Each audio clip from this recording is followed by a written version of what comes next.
Welcome.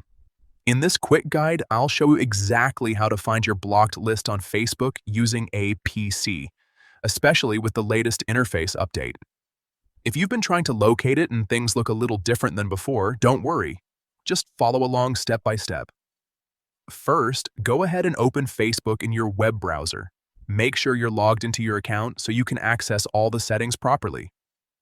Once you're on the Facebook homepage, look at the top right corner of your screen. You'll see your profile picture there.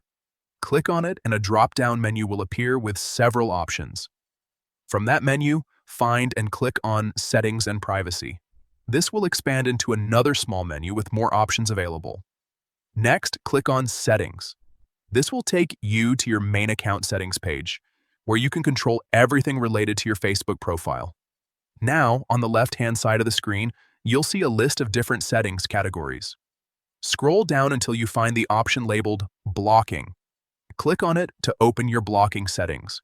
Once you're inside the blocking section, you'll see different types of blocks, including users you've blocked. Look for the area that shows your blocked users. Here's the important part. Click on Edit next to the block list section. After that, select See Your Block List. This will display the full list of people you've blocked on Facebook. From here, you can review the list or unblock someone if needed. And that's it. That's how you find your blocked list on Facebook using a PC with the latest update. Simple once you know where to look.